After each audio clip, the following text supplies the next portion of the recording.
So hello guys, welcome back to my channel अर्थशास्त्र की नगरी। सो गाइज, जैसे कि आपने थंबनेल के अंदर देख ही लिया है, जी हाँ, हम बात करने वाले हैं क्लास 12th की इकोनॉमिक्स के सीबीएसई के सैम्पल पेपर के सॉल्यूशन के रिगार्डिंग।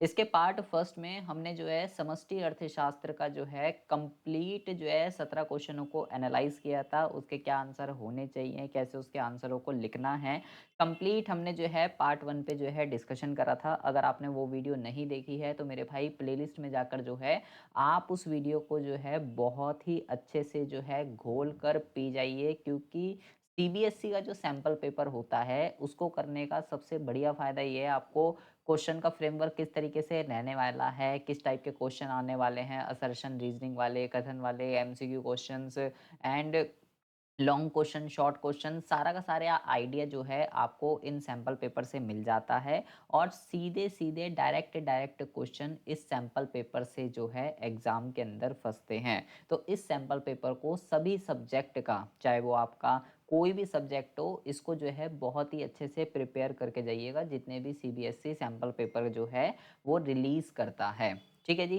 तो आज हम बात करने वाले हैं अपने भारतीय अर्थव्यवस्था और विकास वाले जो है पार्ट की, पार्ट बी की। ठीक है, 17 क्वेश्चन जो हैं इसमें ही है। तो फटाफट देख लेते हैं पहले क्वेश्चन को। कहता है कि दी गई छवि को ध्यान से देखिए। यहाँ पे आपको पर्यावरण के जो है कार्य दे रखे हैं कि पर्यावरण के बेसिकली 4 कार्य होते हैं, जिसमें से 2 तो इसने यहाँ पे आपको लिख के दे रखे हैं कि संसाधन जो है आपको उपलब्ध कराता है और वेस्ट को जो है ऑब्जर्व करने का काम करता है, और बाकी 2 पे जो है क्वेश्चन मार्क लिखा हुआ है। तो हमें ये बताना है बाकी के और 2 काम कौन कौन से होते हैं। तो पहले लिखा हुआ है जीवन कायम करता है, सौंदर्य संबंधी सेवाएं आपको प्रदान करता है, अपशिष्ट उत्पन्न करता है, और लिखा हुआ है नवीकरणीय संसाधन प्रदान करता है। तो इसमें से आपको विकल्प दे रखे हैं कि कौन से 2 जो हैं आपका बिल्कुल ओके है। तो देखिए, यहाँ लिखा हुआ है अपशिष्ट उत्पन्न करता है, तो उत्पन्न नहीं करता भाई, उसको तो ये तो गलत ही दे रखा है। तो थर्ड वाला तो पॉइंट हटा ही दीजिए। तो थर्ड कहाँ कहाँ पे लिखा हुआ है, ये और ये तो है ही नहीं इसका। ठीक है, हमें पर्यावरण जो है सभी तरीके के, यहाँ पे लिखा हुआ है नवीकरणीय है, ठीक है, तो ये भी इसका नहीं है। ठीक है, बेसिक हमें तो बेसिकली जो है नवीकरणीय, गैर नवीकरणीय संसाधन क्या होते हैं ये आपको पहले तो पता होना चाहिए। संसाधन तो रिसोर्स, तो हमें रिसोर्स वाला ऊपर पॉइंट लिखा हुआ ही है। ठीक है, तो ये दोनों तो है नहीं। ठीक है, बचे कौन से, बचे ये दोनों पॉइंट। संसाधन वाला तो पॉइंट ऊपर लिखा हुआ ही था ना, तो हमें रिमेनिंग 2 बताने थे, तो रिमेनिंग 2 यही दोनों होंगे, 1 और 2। तो इस तरीके से दिमाग लगाई करिए। तो ए जो है इसका क्या हो जाएगा, ए जो है इसका आपका करेक्ट आंसर जो है हो जाएगा। उसके बाद हम बात करते हैं, ये दृष्टिकोण वालों के लिए भी सेम वैसे ही क्वेश्चन है। ठीक है, उसके बाद हम बात करते हैं क्वेश्चन नंबर 19 की। क्वेश्चन नंबर 19 में कहता है कि हमें बताना है कौन सी स्टेटमेंट सही है और कौन सी स्टेटमेंट गलत है। कि ब्रिटिश नीतियों के कारण भारत के विश्व प्रसिद्ध हस्तशिल्प उद्योगों का क्या हो गया था, पतन हो गया था। तो क्या ये चीज़ ठीक है, क्या ये चीज़ गलत है? तो बिल्कुल ओके है भाई, ये चीज़ बिल्कुल ठीक लिखी हुई है।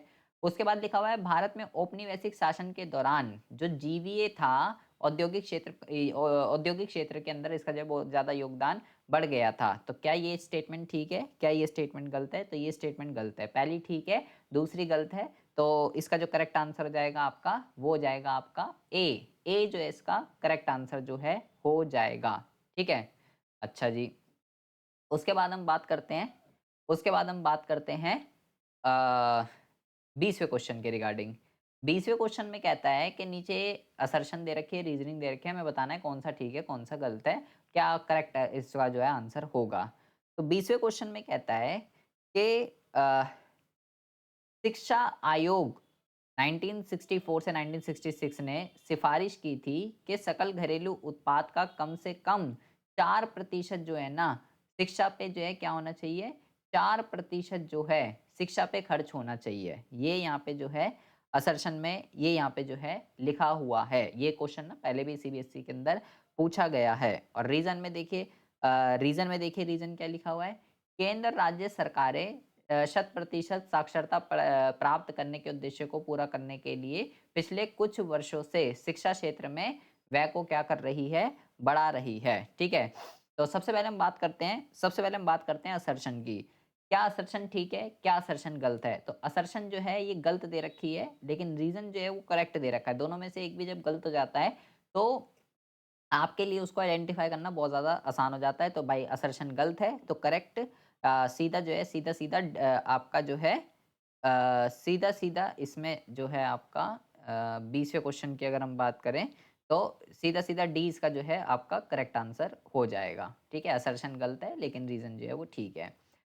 21वें की अगर हम बात करते हैं, तो क्वेश्चन नंबर 21 में कहता है कि स्वतंत्रता प्राप्ति के युग में भारत के नीति निर्माताओं ने एक आर्थिक प्रणाली अपनाई थी, जो मूल रूप से डैश और डैश के सह अस्तित्व को क्या करती है, दर्शाती है। तो हमें ये बताना है, यहाँ पे लिखा हुआ है स्वतंत्रता प्राप्ति के बाद के युग में, ठीक है? स्वतंत्रता प्राप्ति के बाद का लिखा हुआ है यहाँ पे, ठीक है? तो भारत के नीति निर्माताओं ने एक आर्थिक प्रणाली अपनाई थी, जो मूल रूप से डैश और डैश के सह अस्तित्व को दर्शाती है। अस्तित्व, ठीक है? सह अस्तित्व मतलब होता है कि यहाँ पे इसका जो आंसर होगा वो होता है सार्वजनिक और निजी क्षेत्र। मतलब सार्वजनिक में भाई निजी में जो है आपका प्राइवेट वाला हो, प्राइवेट और पब्लिक सेक्टर जो है 2 तरीके के सेक्टरों को क्रिएट किया, ठीक है? जहाँ पे प्राइवेट वाला जो है, अगर आपने 1956 की औद्योगिक नीति की अगर आपने पढ़ा है, प्राइवेट सेक्टर क्या होता है, पब्लिक सेक्टर क्या होता है, ये आपको पता होना चाहिए। तो 2 सेक्टर में बाँट दिया। तो भाई सार्वजनिक और निजी क्षेत्र, ये इसका जो है करेक्ट आंसर हो जाएगा 21वें का सी। अब हम बात करते हैं 22वें के रिगार्डिंग। 22वें क्वेश्चन के अंदर ये कहता है समकालीन भारत में ग्रामीण बैंकिंग की संस्थागत संस्थागत संरचना में बहु एजेंसीय संस्थाओं का एक समूह शामिल है। तो बहु एजेंसी संस्थाएं कौन-कौन सी होती हैं? जिसमें बहु एजेंसी संस्थाओं का समूह में यहाँ पे लिखा हुआ है क्षेत्रीय ग्रामीण बैंक, सहकारी बैंक, भूमि विकास बैंक, वाणिज्य बैंक वाणिज्य बैंक, ये 4 लिखे हुए हैं। ऑप्शन आपको क्या-क्या दे रखे हैं यहाँ पे? देखिए, ऑप्शन के अंदर अगर आप देखेंगे तो सारे ही ऑप्शन जो है करेक्ट दे रखे हैं, ठीक है? 1, 2, 3, 4 सारे ही ऑप्शन जो है करेक्ट है। इसके समूह को मतलब इन चारों के ग्रुप को हम क्या बोलते हैं? बहु एजेंसीय संस्थाएँ इसको कहते हैं, जिसमें क्षेत्रीय ग्रामीण बैंक, सहकारी बैंक, भूमि विकास बैंक, वाणिज्य बैंक ये सारे आते हैं। इनके ग्रुप को जो है बहु एजेंसी संस्थाएँ जो है कहा जाता है। तो 22वें का आपका जो आंसर हो जाएगा वो हो जाएगा आपका डी। डी जो है आपका इसका करेक्ट आंसर हो जाएगा। उसके बाद हम बात करते हैं क्वेश्चन नंबर 23 की। क्वेश्चन नंबर 23 में कहता है कि पहचाने के 1991 में शुरू किए गए वित्तीय क्षेत्र के सुधार के बारे में, मतलब जो फाइनेंशियल सेक्टर के अंदर जो चेंजेस किए गए थे एलपीजी नीतियों के तहत, इसमें से कौन सा कथन गलत है? गलत वाला जो है हमको जो है यहाँ पे बताना है, ठीक है? अ, तो यहाँ पे जो है यहाँ पे जो है यहाँ पे गलत वाला आपको बताना है, तो लिखा हुआ है गलत वाला जो यहाँ पे होगा वो यहाँ पे है आपका भारतीय रिजर्व बैंक की भूमिका में। देखिए पहले तो उसने वित्तीय क्षेत्र में सुधार पूछा है, ठीक है? तो यहाँ पे देखिए क्या लिखा हुआ है, भारतीय रिजर्व बैंक की भूमिका में सुविधा प्रदाता से नियामक में परिवर्तन। मतलब कि नियामक को कहते हैं रेगुलेटर और सुविधा प्रदाता को कहते हैं फैसिलिटेटर, ठीक है? तो पहले आरबीआई जो है पहले आरबीआई जो है रेगुलेटर था। रेगुलेटर का मतलब क्या होता है? रेगुलेटर का मतलब होता है इंटरेस्ट रेट वगैरह जो है सब कुछ आरबीआई खुद ही डिसाइड करता था, ठीक है? लेकिन अब जो है अब फैसिलिटेटर हो गया, सब कुछ डिमांड सप्लाई के अकॉर्डिंग खुल गया, ठीक है? प्राइवेट सेक्टर जो है रोल के अंदर आए, तो ये उल्टा लिखा हुआ है। फैसिलिटेटर से रेगुलेटर नहीं, रेगुलेटर से फैसिलिटेटर पे चेंज कर दिया गया था फाइनेंशियल सेक्टर के अंदर, ठीक है? तो करेक्ट गलत वाला पूछा था उसने, तो गलत वाला जो है वो कौन-सा हो जाएगा आपका डी। डी जो है इसका करेक्ट आंसर हो जाएगा। और ये बहुत इंपॉर्टेंट क्वेश्चन है, ठीक है? कई बारी जब आप डिटेल में पढ़ेंगे इसको, तब आपको ये सब पता चलेगा कि फाइनेंशियल सेक्टर के अंदर क्या-क्या चेंज हुए थे आरबीआई की भूमिका के ऊपर। ये क्वेश्चन बहुत बारी रिपीटेड क्वेश्चन है, ठीक है? उसके बाद हम बात करते हैं क्वेश्चन नंबर 24 की। क्वेश्चन नंबर 24 में कहता है कि चीन की 4-2-1 की जनसांख्यिकीय समस्या के परिणामस्वरूप युवा आबादी की तुलना में बुजुर्ग व्यक्तियों का अनुपात अधिक है। ये मुख्य रूप से डैश के क्रियावलन के कारण हुआ था। तो उन्होंने जो एक बच्चा नीति को अपनाया था, उसके कारण जो है ये हुआ था। ठीक है जी? 25वें में कहता है कि डैश की स्थापना 1974 में भारत सरकार द्वारा 2 प्रमुख पर्यावरणीय चिंताओं के संबंधित करने के लिए की गई थी, जल और वायु प्रदूषण। इसमें से कौन-सी बोर्ड है जो ये देखती है? तो इसमें जो बोर्ड है वो है आपका केंद्रीय प्रदूषण नियंत्रण बोर्ड, ठीक है? इसकी स्थापना 1974 में की गई थी, ठीक है? हर दे जैसे कि हर देश का एक केंद्रीय बैंक होता है, राज्य कैसे होते हैं, ऐसे ही हर देश का एक केंद्रीय होता है और ठीक है, बाकी हर स्टेट के अपने-अपने तो होते ही है। यहाँ लिखा है राज्य और यहाँ लिखा है केंद्रीय। केंद्रीय एक होता है और बाकी हर राज्य का अपना अलग-अलग होता है। तो इसका जो करेक्ट आंसर है वो क्या है? अ इसका जो करेक्ट आंसर है वो है केंद्रीय प्रदूषण नियंत्रण बोर्ड, ठीक है? जो क्या-क्या काम करता है, पूरे देश में जल और वायु प्रदूषण के जो मुद्दे हैं, जो चिंताएँ हैं, उसको देखने का काम करता है, इसको कैसे कंट्रोल में किया जाए। 1974 में इसकी स्थापना जो है की गई थी, ठीक है? इसके क्या कार्य होते हैं, ये भी बहुत बारी एग्ज़ाम में आए हुए हैं, तो इसको भी बहुत ही अच्छे से आप पढ़ के जाएँगे। उसके बाद हम बात करते हैं क्वेश्चन नंबर 26 की। कहता है काल्पनिक अर्थव्यवस्था में ये मानते हुए कि वास्तविक सकल घरेलू उत्पाद ने एक वित्तीय वर्ष के दौरान 9% की वृद्धि दर्ज कर ली है। हालांकि अर्थव्यवस्था को पर्याप्त संख्या में रोजगार के अवसर पैदा करने के मामले में एक महत्वपूर्ण चुनौती का सामना करना पड़ रहा है। मतलब ये आपसे कह रहा है कि भाई देश की जीडीपी तो बढ़ रही है, देश की जीडीपी बढ़ रही है, लेकिन अगर हम एम्प्लॉयमेंट की बात करते हैं, एम्प्लॉयमेंट नहीं मिल रहा लोगों को या कम मिल रहा है। जिस तरीके से जीडीपी बढ़ रही है 9% 10% की, उससे एम्प्लॉयमेंट उस तरीके से क्रिएट नहीं हो पा रहा है। तो कह रहा है वो स्थिति पहचानो कौन-सी होती है? तो इसको हम क्या कहते हैं? जॉबलेस ग्रोथ इसको कहते हैं, ठीक है? नौकरी रहित समृद्धि, जहाँ पे देश की जीडीपी तो बढ़ रही होती है, लेकिन रोज़गार में कोई एम्प्लॉयमेंट जो है नहीं होती। जीडीपी को बढ़ाने के 2 मेथड होते हैं, या तो रोज़गार बढ़ा के जीडीपी बढ़ा दो या टेक्नोलॉजी को अच्छा कर लो और अपनी जीडीपी बढ़ा लो। तो जब देश टेक्नोलॉजी वाला ऑप्शन को अडॉप्ट कर लेता है कि हम अपनी टेक्नोलॉजी को अच्छा कर लेंगे, तो टेक्नोलॉजी जब अच्छी हो जाती है तो जीडीपी तो बढ़ जाती है, लेकिन एम्प्लॉयमेंट क्रिएट नहीं हो पाता। तो उसको जो है जॉबलेस ग्रोथ कहते हैं। तो इसका जो डी जो है वो करेक्ट आंसर आपका जो है हो जाएगा। 27वें की अगर हम बात करते हैं तो कहता है 1951 से 2016 तक की अवधि के दौरान डैश के कारण भारत में दूध उत्पादन में लगभग 10 गुना की वृद्धि हुई थी। तो दूध से रिलेटेड कौन सी क्रांति होती है? आपको सारी क्रांति पता होनी चाहिए, ठीक है? तो दूध से रिलेटेड जो क्रांति है मेरे भाई, ऑपरेशन फ्लड है, ठीक है? हरित क्रांति क्या होती है? स्वर्ण क्रांति क्या होती है? ऑपरेशन फ्लड क्या होता है? ठीक है? सफ़ेद क्रांति भी इसको कहते हैं। तो आपको सारी क्रांतियाँ पता होनी चाहिए जो आपके सिलेबस में हैं, ठीक है? फिलहाल अभी इसका जो आंसर है वो सफ़ेद क्रांति यानी कि ऑपरेशन फ्लड, ये जो है इसका करेक्ट आंसर है। लेकिन आप बाकी की भी क्रांति अच्छे से पढ़ के जाइएगा, किसी भी क्रांति के ऊपर एग्ज़ाम में क्वेश्चन पूछा जा सकता है। ये तो हो गए आपके एमसीक्यू क्वेश्चन कि किस-किस टाइप के एमसीक्यू क्वेश्चन आपके जो हैं भारतीय अर्थव्यवस्था और विकास वाली बुक के बनते हैं। अब हम बात करते हैं 3 नंबर वाले क्वेश्चनों की। बहुत ही ज़्यादा ध्यान से सुनेंगे, बहुत ही अच्छे-अच्छे क्वेश्चन्स जो हैं यहाँ पे आपको देखने के लिए मिलेंगे।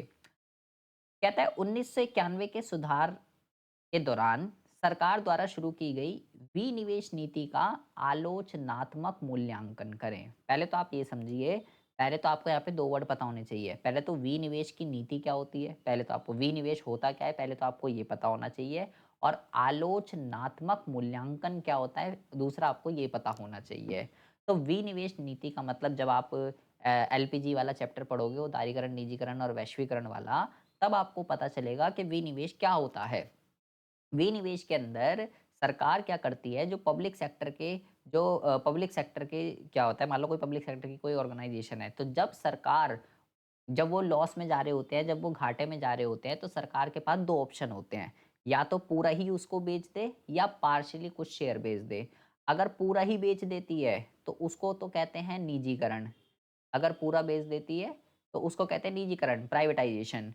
लेकिन अगर पार्शियली बेचती है, पार्शियली कुछ शेयर बेच देती है फॉर अगर वो उसमें जा रहे हैं, तो जब पार्शियली बेचती है, तो उसको कहते हैं विनिवेश। विनिवेश का मतलब होता है पार्शियली पब्लिक सेक्टर के कुछ शेयर्स को बेच देना, ठीक है? फुल्ली नहीं, पार्शियली। फुल्ली को निजीकरण कहते हैं, पार्शियली को विनिवेश कहते हैं, ठीक है? तो क्यों कर रही थी सरकार ऐसा? क्योंकि जो भी पब्लिक सेक्टर के जो उद्योग थे, वो जो लॉस में जा रहे थे, उस लॉस से बचने के लिए सरकार ऐसा कर रही थी। सरकार का रेवेन्यू जो है, वो कम हो रहा था। तो ये तो हो गई विनिवेश की नीति। अब उसने क्या बोला, इसका क्या करिए, इसका आलोचनात्मक मूल्यांकन कीजिए।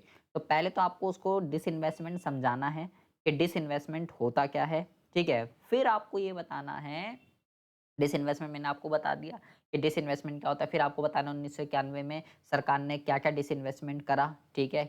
फिर आपको बताना है क्यों किया। आपको यहाँ पे लिखना है कि भाई जो पब्लिक सेक्टर के उद्योग थे वो जो है लॉस क्रिएट कर रहे थे। सरकार का जो है रेवेन्यू जो है वो कम कर रहे थे। सरकार ने उस टाइम पर आलोचनात्मक मूल्यांकन का मतलब होता है सरकार की कमियाँ बतानी है। ठीक है? कि सरकार ने इनको ठीक करने की बजाय इनको जो है क्या कर दिया इनका डिसइन्वेस्टमेंट कर दी, विनिवेश कर दिया। बजाय इसके कि सरकार जो है किसी सोशल इंफ्रास्ट्रक्चर के अंदर, हेल्थ के अंदर, शिक्षा के अंदर और इनका जो है इंफ्रास्ट्रक्चर का विकास करे, सरकार ने इसकी बजाय इनका क्या कर दिया, विनिवेश कर दिया। जो भी घाटे में जा रहे थे। ये सारी की सारी चीज़ें इसके अंदर आपको जो है लिखनी पड़ेंगी। उसके बाद हम बात करते हैं इसके पार्ट बी की। कहता है कि वैश्वीकरण जो है ना, किसी अर्थव्यवस्था के उदारीकरण का एक परिणाम होता है। तो पहले तो आपको उदारीकरण पता होना चाहिए, तब जाके आपको वैश्वीकरण, फिर बाद में वैश्वीकरण पता होना चाहिए।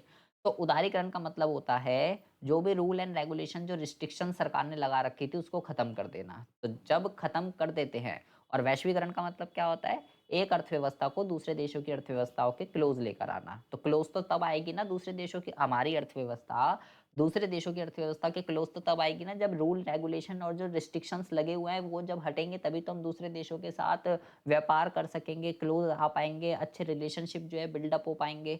तो वो उदारीकरण के अंतर्गत होता है कि भाई सारे रूल रेगुलेशन रिस्ट्रिक्शन को हटाना। तो क्या ये स्टेटमेंट ठीक लिखी हुई है? तो बिल्कुल ठीक लिखी हुई है। आप पहले उदारीकरण का मतलब बताएंगे कि इसके अंदर जो भी रूल रेगुलेशन रिस्ट्रिक्शंस होती है उसको हटाया गया 1991 में, जिसके कारण जब हमने इसको हटाया, तो हम दूसरे देशों की अर्थव्यवस्था के क्लोज़ आए, ट्रेड वगैरह जो है, व्यापार वगैरह जो है हमारे दूसरे देशों के साथ पॉसिबल हुआ, अच्छा व्यापार पॉसिबल हुआ और अच्छे रिलेशनशिप जो है आज हमने जो है बिल्ड अप कर लिया ड्यू टू उदारीकरण एंड वैश्वीकरण। ये आप लिखेंगे यहाँ पे।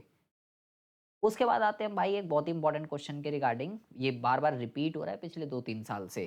कहता है कि किसी अर्थव्यवस्था में विकास की सीमा को मापने के लिए अन्य सामाजिक आर्थिक मापदंडों के साथ-साथ स्वतंत्रता संकेतकों पे भी विचार किया जाना चाहिए। ये पिछले 2 साल से क्वेश्चन जो है रिपीट हो रहा है। तो क्या आप दिए गए कथन से सहमत हैं? अपने उत्तर के में समर्थन दीजिए। भाई पहले तो ये कौन से चैप्टर का क्वेश्चन है? ये आपका जो है भारत, पाकिस्तान और चीन वाले चैप्टर का ये आपका क्वेश्चन है। स्वतंत्रता संकेतक क्या होते हैं? किसी भी स्वतंत्रता संकेतक का मतलब तो आपको पहले पता होना चाहिए, ठीक है? कोई भी लोगों की भागीदारी, देश के अंदर कोई भी डिसीजन मेकिंग के अंदर लोगों की भागीदारी को जो है किसी भी पॉलिटिकल डिसीजन के अंदर, ठीक है, किसी भी सोशल या किसी भी पॉलिटिकल डिसीजन के अंदर जनता की जो भागीदारी होती है उसको स्वतंत्रता संकेतक कहते हैं, आप ये समझिए, ठीक है। तो कहता है क्या आप इस कथन से सहमत हैं? अपने उत्तर के समर्थन में तर्क दीजिए। तो आपको लिखना है यस, हम इससे जो है सहमत हैं। पहले आप स्वतंत्रता संकेतक का जो है इसको मतलब बताएँगे और क्यों ज़रूरी होता है कि भाई लोगों की इंटरफेरेंस जो है वो बहुत ज़्यादा ज़रूरी होती है किसी भी सोशल और पॉलिटिकल डिसीज़न के अंदर, ठीक है? ये आपको जो है इससे पता चलता है कि लोगों को जो है कितनी इकोनॉमिक फ्रीडम है सोसाइटी के अंदर, समाज के अंदर। इन सब जब हम किसी भी डिसीजन के अंदर पब्लिक की इंटरफेरेंस करते हैं तो इससे क्या कहते हैं, इकोनॉमिक फ्रीडम का जो है समाज के अंदर पता चलता है। ये जो है सारी की सारी चीज़ें आप लिखेंगे, ठीक है। उसके बाद बात कर, ये पिछले 2-3 साल से रिपीट हो रहा है। प्लीज़ इसको, स्वतंत्रता संकेतक क्या होता है, इसका महत्व, ये बहुत ही अच्छे इसके एग्ज़ाम्पल्स, इसको बहुत ही अच्छे से करके जाएँगे मेरे भाई। अब हम बात करते हैं 30वें क्वेश्चन की।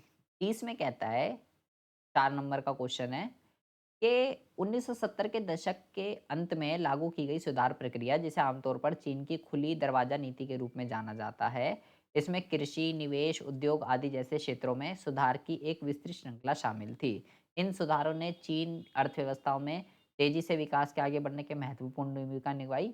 अगले दशकों उसके बाद लिखा हुआ है, दिए गए पाठ के आलोक में चीन की तीव्र आर्थिक वृद्धि के लिए उत्तरदायी किन्हीं दो सुधारों की क्या कीजिए, किन्हीं दो सुधारों की जो है चर्चा कीजिए, ठीक है? तो यहाँ पे आपको कुछ नहीं लिखना है, यहाँ पे आपको बेसिकली चीन ने जो है बहुत ही पहले 1970 के दशक में ही आर्थिक सुधारों को जो है अडॉप्ट कर लिया था, ठीक है? सबसे पहले इसने अपने पहले दशक के अंदर जो है कृषि क्षेत्र पर जो है इसने बहुत ज़्यादा कृषि क्षेत्र पे और विदेशी व्यापार पे, ठीक है, और निवेश पे इसने जो है बहुत ज़्यादा जो है फ़ोकस किया।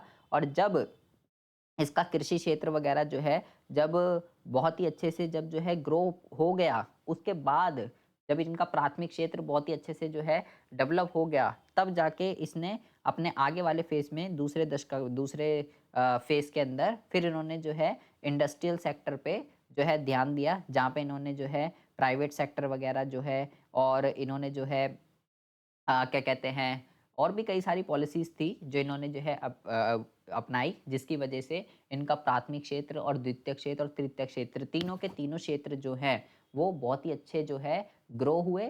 और चीन की जो सुधार की प्रक्रिया थी वो जो है उसको एक गति जो है बहुत ही अच्छी मिली, आप ये कह सकते हो, जिसकी वजह से चीन आज जो है भारत और पाकिस्तान से कहीं गुना जो है आगे है। सबसे पहले तो इन्होंने बहुत ही जल्दी इसको अडॉप्ट कर लिया था और बहुत ही जल्दी इसने इसको अडॉप्ट कर लिया था और 1980 तक सब ठीक चल रहा था। लेकिन उसके बाद चीन की जो वृद्धि की जो दर है, वो भारत-पाकिस्तान से कई गुना जो है आगे चली गई। ठीक है? कोई भी 2 रीज़न जो है आप इसके अंदर लिख सकते हो। उसके बाद हम बात करते हैं 31वें क्वेश्चन की। 31वें क्वेश्चन के अंदर कहता है कि जी20 के अंतर्गत जो जी20 की जो भी हुआ था दिल्ली के अंदर, तो कहता है इसके अंदर जो है जी20 यहाँ लिखा है सदी के मध्य तक वैश्विक शुद्ध शून्य उत्सर्जन तक पहुंचना और 2030 तक वैश्विक नवीकरणीय ऊर्जा क्षमता को 3 गुना बनाने का वादा किया गया है। जो जी20 की अभी बैठक हुई थी, सभी देश शामिल हुए थे। तो कहता है सतत विकास प्राप्त करने की दिशा में जी20 देशों की प्रतिबद्धता के पीछे तर्क जो है बताइए कि इसका जो है पीछे क्या तर्क है। पहले तो आपको सतत विकास का मतलब पता होना चाहिए, ठीक है? तो सतत विकास का मतलब होता है कि भाई करंट की जनरेशन का अगर आपको विकास करना है, उसके लिए आने वाली जो पीढ़ी है, आने वाली पीढ़ियों के लिए जो रिसोर्सेज़ पड़े हैं, उसको बर्बाद मत कीजिए, उनके लिए भी कुछ रहने दीजिए। उस चीज़ को सतत विकास कहते हैं। पहले तो आप ये समझ लीजिए, ठीक है? अच्छा, मतलब अभी करंट की जो जनरेशन है, उसका विकास करने के लिए आने वाली पीढ़ी का नुकसान मत करो, उसको सतत विकास कहते हैं, ठीक है? अब जी20 के अंदर यहाँ पे एक वर्ड लिखा गया है ये, ठीक है? वैश्विक शुद्ध शून्य उत्सर्जन और 2030 तक वैश्विक नवीकरणीय ऊर्जा के संसाधन, ये यहाँ पे जो है 2 वर्ड लिखे गए हैं। तो बेसिकली जी20 के अंदर जो है ग्लोबल वार्मिंग जो है उसको जो है लिमिट में करना, उसको कंट्रोल करने पे जो है बहुत ही ज़्यादा जो है ध्यान दिया गया है, जिसके पीछे नेशन ने जो है क्यों होता है ग्रीन हाउस उत्सर्जन, ठीक है? ग्रीन हाउस गैसेस जो होती है उनका एमिशंस जो होता है, ठीक है? उसको जो है रिड्यूस करने का, उसको जो है कंट्रोल करने का जो है डिसाइड किया गया है, ताकि ग्लोबल वार्मिंग को जो है हम कंट्रोल कर सकें, ठीक है? दूसरा इसको यहाँ पे जैसे लिखा हुआ है 2030 तक वैश्विक नवीकरणीय ऊर्जा के संसाधनों को 3 गुना बनाने तक का वादा किया गया है। दूसरा, सरकार ने इको फ्रेंडली जो रिसोर्सेज़ होते हैं, ठीक है? सोलर पावर, विंड एनर्जी, इन सब पे जो है ध्यान केंद्रित करने का जो है वो किया गया है कि भाई ये जो है इको फ्रेंडली रिसोर्स होते हैं एनर्जी के, इस पे जो है हमें ज़्यादा ध्यान देना चाहिए अगर हमें सतत विकास जो है करना है। ये सब चीज़ें जो है इसके अंदर आपको जो है लिखनी है। इसके बी पार्ट की अगर हम बात करते हैं तो कहता है कि ये कहना स्पष्ट होगा कि मानव पूंजी किसी भी देश की आर्थिक वृद्धि के लिए आधार प्रस्तुत करती है, आधार तैयार करती है। तो यहाँ पे आपको बेसिकली मानव पूंजी निर्माण और आर्थिक विकास, इसका एक टॉपिक है बुक में, मानव पूंजी निर्माण का आर्थिक विकास में महत्व, महत्व यहाँ पे आपको लिखना है, ठीक है? महत्व, ठीक है? तो वो महत्व जो है आप यहाँ पे लिखेंगे, ठीक है जी? ये रिपीटेड क्वेश्चन है, मानव पूंजी निर्माण से 2 ही 3 टॉपिक है जो आते हैं, लेकिन यहाँ पे आपको क्या लिखना है? मानव पूंजी निर्माण का महत्व। किसमें महत्व? आर्थिक वृद्धि, आर्थिक विकास के अंदर। अच्छा जी, अब हम बात करते हैं अब हम बात करते हैं क्वेश्चन नंबर 32 के रिगार्डिंग। क्वेश्चन नंबर 32 में कहता है कि सरकार ने जो है भारत सरकार द्वारा शुरू की गई एक ये योजना के बारे में यहाँ पे लिखा हुआ है। क्या लिखा हुआ है? सांसद आदर्श ग्राम योजना, ठीक है? सांसद आदर्श ग्राम योजना। इसके आधार पर इस चित्र का क्या कीजिए? इस चित्र का जो है उल्लेख करना है, इस चित्र की व्याख्या करनी है। तो भाई पहले तो आपको इस योजना के बारे में पता होना चाहिए, क्योंकि जब तक आपको इस योजना के बारे में नहीं पता होगा, तब तक तब तक आप जो है इसको नहीं कर पाएँगे। तो अब मैं हूँ भाई, मेरे को तो नहीं पता कि भाई ये क्या है। लेकिन आप इस चित्र को ज़रा ध्यान से देखिए। यहाँ पे इस चित्र के अंदर, यहाँ पे जो है, अगर आप इस चित्र को बहुत ही ज़्यादा ध्यान से देखेंगे, तो आपको यहाँ पे क्या दिख रहा है? यहाँ पे एक तो पार्लियामेंट बना हुआ है, ठीक है? और पार्लियामेंट बना हुआ है, यहाँ पे जो है एक पेड़ है, झोपड़पट्टी सी है, मतलब गाँव टाइप का कुछ बना हुआ है, और उसके आगे जो है health, education, member of parliament जो है, यहाँ पे देखो एमपी लिखा हुआ है, member of parliament, health, education, villagers, ऐसा कुछ बना हुआ है। मतलब कि यहाँ पे देखो कि विलेजर्स लिखा हुआ है, हेल्थ एंड एजुकेशन लिखा हुआ है, मेंबर ऑफ पार्लियामेंट लिखा हुआ है इस इमेज के अंदर, और गाँव में पेड़-वेड़, हरियाली और घर-वर वगैरह बने हुए हैं, और ये सब बनी हुई हैं चीज़ें, ठीक है? तो मतलब इसका लिंक, अगर भाई मैं इसको, इस पॉलिसी के बारे में, इस योजना के बारे में मैं नहीं जानता, अब मैं तो फँस गया, क्योंकि मैं तो नहीं जानता इसको। लेकिन इस चित्र को देखने पे, मुझे इस चित्र को देखने पे जो-जो चीज़ें यहाँ पे लिखी हुई हैं और जो इसका समझ में आ रहा है, इसका कहने का सीधा-सीधा तात्पर्य ये है कि अगर आपको पता है इस योजना के बारे में, फिर तो बहुत अच्छी बात है, फिर तो आप यूँ ही लिख दोगे, फिर तो कोई दिक्कत ही नहीं है, ठीक है? लेकिन अगर आपको नहीं पता है, तो उस बच्चे के लिए दिक्कत है। तो ये पॉलिसी क्या है, यहाँ पे जो मेंबर ऑफ पार्लियामेंट है, ठीक है? वो क्या करता है, अपने आस-पास जो है, मेंबर ऑफ पार्लियामेंट जो है, वो जो है, उसको देखना होता है, आइडेंटिफ़ाई करना होता है, ठीक है? क्या आप आस-पास के गाँव का विकास करना, ठीक है? सिंपल सा आप ये कह सकते हो, मॉडर्न विलेजेस बनाना, ठीक है? उन विलेजेस के अंदर सारी की सारी फैसिलिटीज़ को डेवलप करने का प्लान बनाना, ठीक है? वहाँ के लोगों को अच्छा इंफ्रास्ट्रक्चर मिल सके, अच्छी हेल्थ मिल सके, अच्छी एजुकेशन मिल सके, वो जो है मेंबर ऑफ पार्लियामेंट का जो है काम होता है, कि अपने आस-पास, अपने नियर बाय जो है जितने भी विलेजेस वगैरह हैं, आप ये कह सकते हो, उसको जो है डेवलप करने का काम करना, ठीक है? तो ये जो है इस योजना के अंदर बताया गया है, और यही चीज़ें आपको इसके अंदर जो है लिखनी है। लेकिन आप इस योजना के बारे में और अच्छे से पढ़ के जाइएगा, ठीक है? ये ही नहीं, और सरकार जितनी भी नई-नई योजना लाती है, कोई भी योजना हो, आपको हर योजना के बारे में पता होना चाहिए। जैसे अभी तो सैंपल पेपर में ये आ गया, लेकिन ज़रूरी थोड़ी है कि पेपर में भी आपका यही फँस जाए तो बहुत अच्छी बात है, इसके बारे में आप पढ़ के जाएँगे तब तो, और मैंने भी बता ही दिया आपको कि क्या है। लेकिन इसके अलावा और कोई दूसरी योजना भी आ सकती है जिसके बारे में आपको पता ही नहीं है। तो सरकार जो भी नई योजना लाती है, वो ज़रूर पढ़ के जाइएगा, क्योंकि एग्ज़ाम में अपडेटेड करंट अफ़ेयर पे क्वेश्चन जो है बहुत बारी पूछा जाता है। इसके बी पार्ट की अगर हम बात करें, तो कहता है कि एलिड एक्टिविटीज़ बताइए कोई भी 2, तो यहाँ पे तो आप लिख दीजिएगा पशुपालन, मछली पालन, कुछ भी 2 लिख दीजिएगा, ठीक है? ये आपका ग्रामीण विकास का क्वेश्चन है, ठीक है? पशुपालन, मछली पालन कुछ भी लिख दीजिएगा। ये दृष्टि वही है, ये ऊपर वाला क्वेश्चन। अब आ जाइए 33वें क्वेश्चन पे। 33वें क्वेश्चन में आपको एक पैराग्राफ दे रखा है, ठीक है? यहाँ पे एक पैराग्राफ दे रखा है आपको, ठीक है? और इससे रिलेटेड यहाँ पे आपके 2 क्वेश्चन, 2-3 क्वेश्चन दे रखे हैं।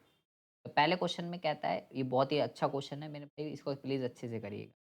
कार्यबल और रोज़गार पर डेटा के प्रमुख 2 स्रोत बताइए, कि हमें कितने लोग काम कर रहे हैं, कितने लोग काम नहीं कर रहे हैं, कार्यबल क्या है, कितने लोग रोज़गार में लगे हुए हैं, उसके 2 प्रमुख स्रोत होते हैं, वो कौन-कौन से हैं जहाँ से हमको ये डेटा मिल सकता है।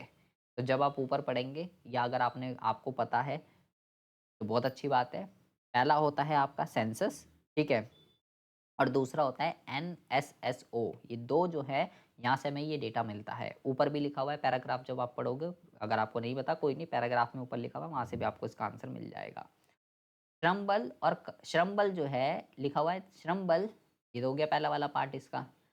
दूसरे में कहता है कि श्रम बल कार्यबल की तुलना में एक व्यापक श्रेणी को शामिल करता है। तो श्रम बल क्या होता है? श्रम बल होता है जो लोग काम कर रहे हैं और जो लोग काम नहीं कर रहे, एम्प्लॉयड और अनएम्प्लॉयड दोनों को काउंट करता है, ठीक है? उसको हम क्या कहते हैं? उसको हम कहते हैं श्रम बल, ठीक है? कार्यबल क्या होता है? जो एक्चुअल में काम कर रहे हैं, ठीक है? तो बड़ा कौन हुआ? बड़ा हो गया आपका श्रम बल, ठीक है? क्योंकि श्रम बल वाइडर हो गया, और कार्यबल छोटा हो गया, क्योंकि श्रम बल में जो काम कर रहे हैं और जो काम नहीं कर रहे, दोनों बंदे हैं। कार्यबल में सिर्फ वही हैं जो एक्चुअल में काम कर रहे हैं, ठीक है? तो छोटा हो गया कार्यबल, बड़ा हो गया श्रम बल। तो कह रहा है श्रम बल कार्यबल की तुलना में एक व्यापक श्रेणी को शामिल करता है। तो क्या ये चीज़ ठीक लिखी हुई है? क्या ये चीज़ गलत लिखी हुई है? तो ये चीज़ ठीक लिखी हुई है, श्रम बल बड़ा है। ठीक है? उसके बाद कहता है श्रमिकों को उनकी स्थिति के आधार पर विभिन्न प्रकारों में वर्गीकृत किया जा सकता है। दिए गए आलोक में एक प्रकार के रोजगार का उल्लेख कीजिए। तो कुछ भी लिख दीजिएगा। ठीक है? सेल्फ सेल्फ एम्प्लॉयड के बारे में आप यहाँ पे लिख सकते हो। स्वरोजगार के बारे में आप लिख सकते हो। किसी भी एक प्रकार के श्रमिकों के जो टाइप होते हैं ना, श्रमिकों के टाइप, ठीक है?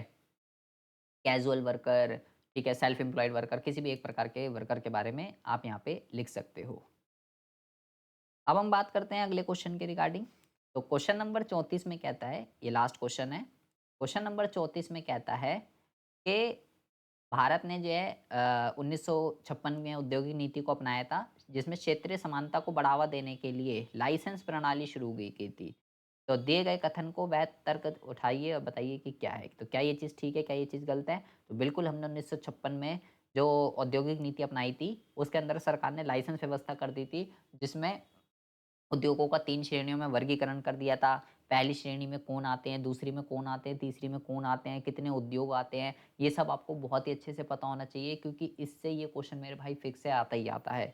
तो पहली वाली कैटेगरी के अंदर सारे के सारे उद्योग सरकार के अंडर में रहेंगे, दूसरी कैटेगरी के अंदर कौन रहेगा, तीसरी में कौन रहेगा, प्राइवेट के लिए लाइसेंस को फिक्स कर दिया गया, ठीक है। जो पिछड़े हुए क्षेत्र हैं वहाँ लाइसेंस आपको जल्दी मिल जाएगा, जो डेवलप है वहाँ आपको लाइसेंस नहीं मिलेगा। तो सरकार ने ऐसा क्यों किया था? ताकि पिछड़े वर्गों पे इंडस्ट्रीज ओपन हो, ठीक है? वहाँ पे रोज़गार खुले, उद्योगों की स्थापना हो, इसलिए सरकार ये लेके आई थी।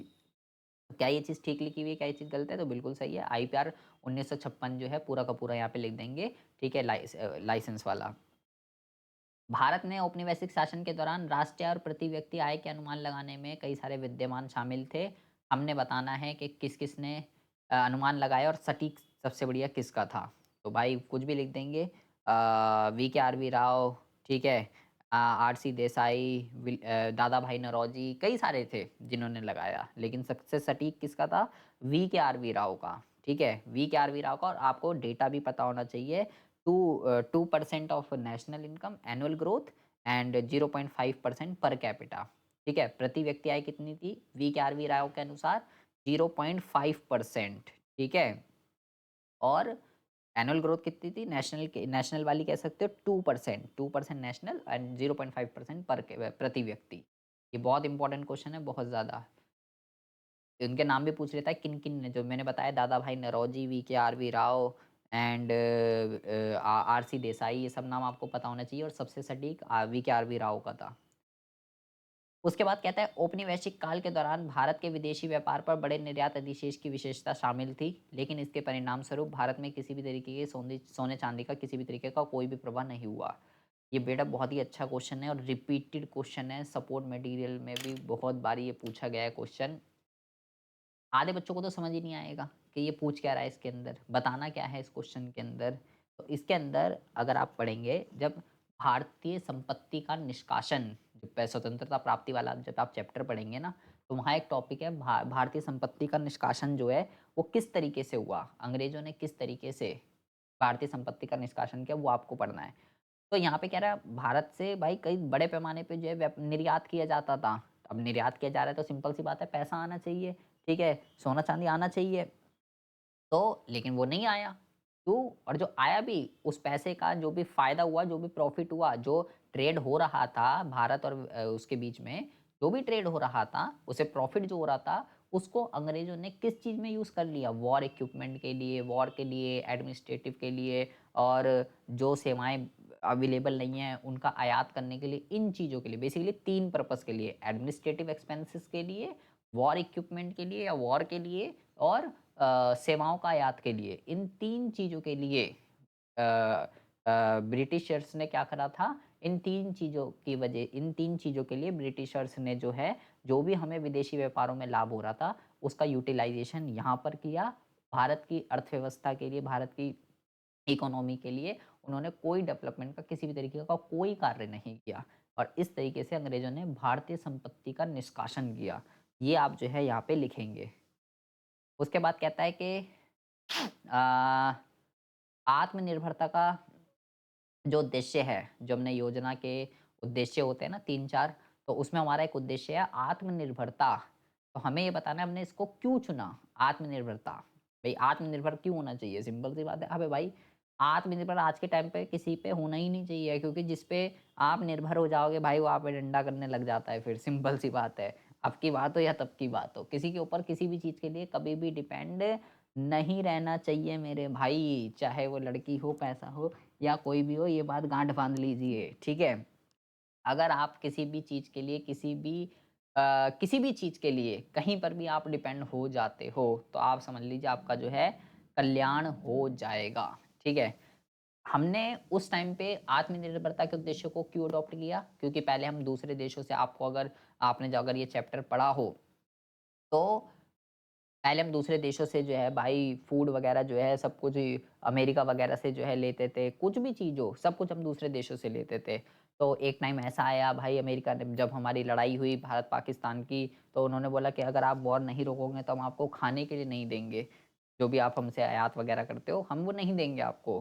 तो ये चीज़ बहुत बड़ी हो जाती है कि दूसरे देश आपके देश में इंटरफेयर करने लगते हैं हर टॉपिक के अंदर, ठीक है?